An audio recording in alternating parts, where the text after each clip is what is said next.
of you. I still think of you.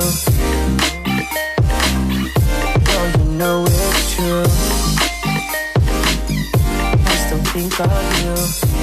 With all that's on my mind, I still think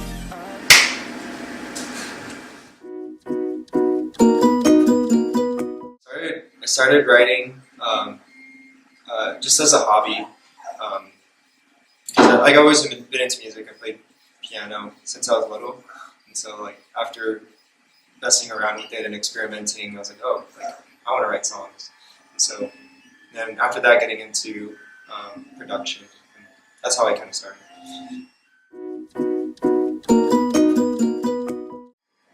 I play the piano, drums, a little bit of guitar and bass, and that's it.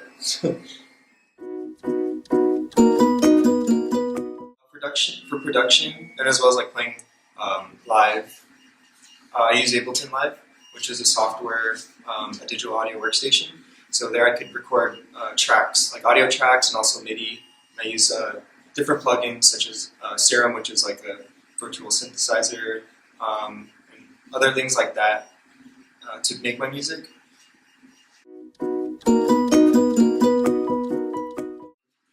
The steps I take, it kind of varies. Sometimes I start, I like to do remixes, but just using the acapella of a song. So I kind of use like the structure and like, I guess, the melody from the vocals to kind of like inspire me to make a song. And then, you know, that's like, I only use the vocals, so, you know, I just take out the vocals and then have an original track. You know? So that's kind of like how I work on it. Sometimes I start with like the drums, or maybe like a melody plays in my head, and then I record it, like whistle it in my, like using my iPhone to record it. And then when I get home, I try to like mess around with that melody or something.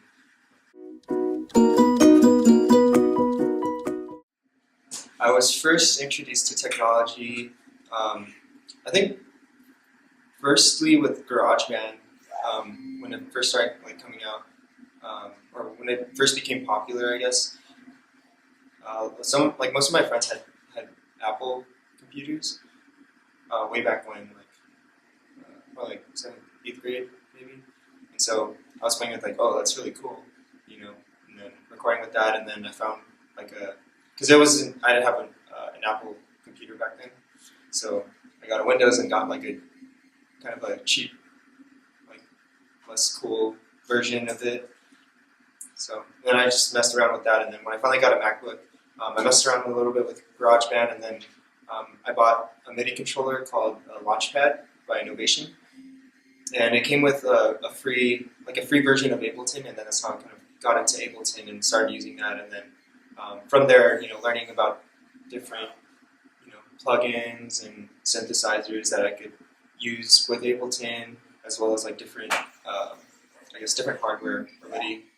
Well, MIDI controllers are all the same, like essentially the same, but you know, like how I could use them with Ableton to both perform and make music.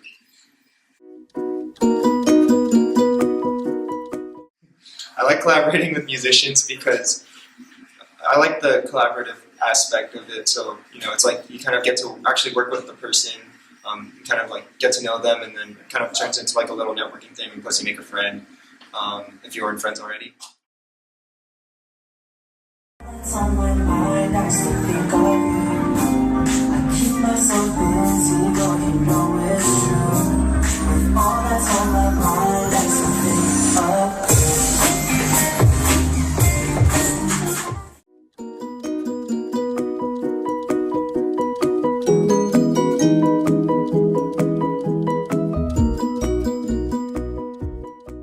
You don't have to go through the radio to get your music out. You know, you have a lot of platforms, like especially like SoundCloud. You have kids, you know, 16-year-olds making music on SoundCloud, and then, you know, next thing you know, like them being these superstar DJs a year later, or like producers or musicians or songwriters. You know, I mean, YouTube too. Like I think that's where like Taylor Swift was found, and I think Justin Bieber too. So in that sense of like getting your music out there, technology has helped that like a lot. It's a lot cheaper. It's a lot cheaper to make music too. You don't have to you don't have to have access to a studio. Spend like hundreds of dollars just getting studio time, where you just need essentially like a laptop and maybe like a good pair of headphones or a pair of headphones. But essentially, you just need a laptop, to make music now. Yeah, I guess the way music is made too, where I feel like there's a lot of solo projects now because you could kind of record and do things on your own. Kind of like with my experience with like the emergence of like these, DJ producer, combos that's kind of emerged the past, gone popular like the past 10 years and until today.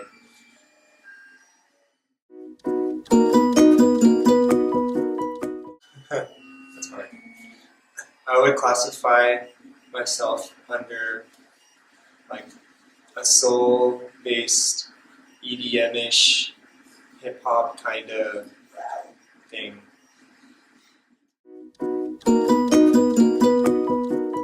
Being able to like have my music streamed on the internet through like SoundCloud and Spotify and stuff like that has definitely like helped get my music out there, as well as social media. I think so. I don't really like put too much music stuff on social media, but it's more of like that connective like networking community kind of platform. Where it's like,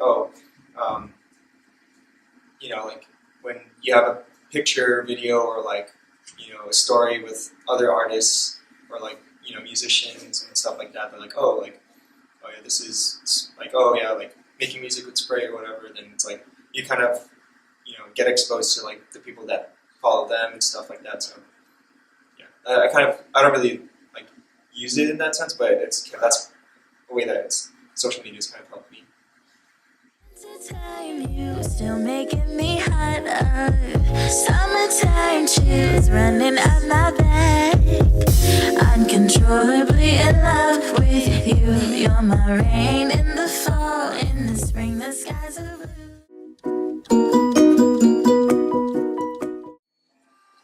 I think my most memorable show was just being able to. I did a collaboration live set with Bokeh. So he would trigger vocal samples and stuff and play like little riffs on his keyboard, and then I was mainly doing like chords on my keyboard and then drums on a sample pad.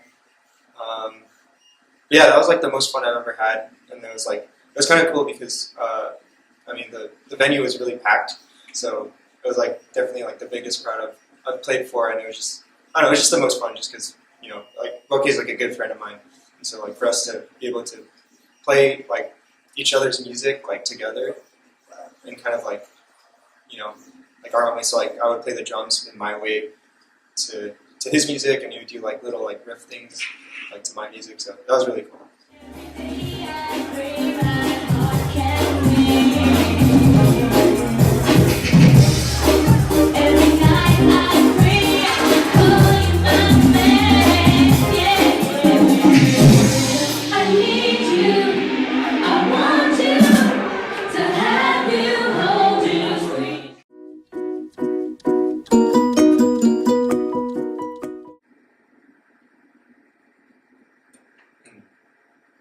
I don't know. You suck.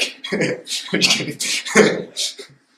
If you're passionate about it, like just really try like working on your craft and experiment, and don't really like make music that to necessarily please others, or like because like, oh, I'm gonna make music like this because this is what's popular right now. Because you just kind of become like, you don't set yourself apart really. Like, I mean, maybe if you do it in your own way, kind of, but you should really make music that you love, more so than like making music that you think other people will like. Because like that'll just make your music, I guess, more genuine to you, and then kind of more unique, as opposed to like people that make the same music that everyone else makes. So yeah, it also definitely like helps you kind of stand out, and then who knows, maybe you might make the next big thing, like the next big genre or style. Not that I have or anything. Somebody,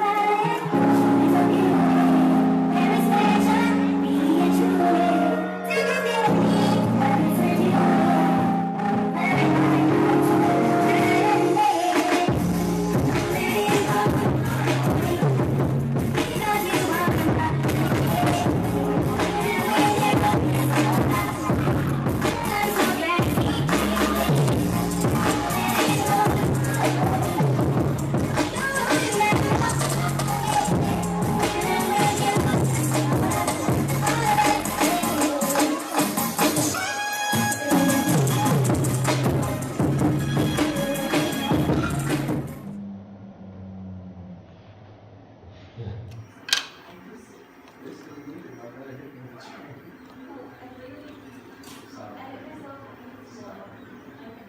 not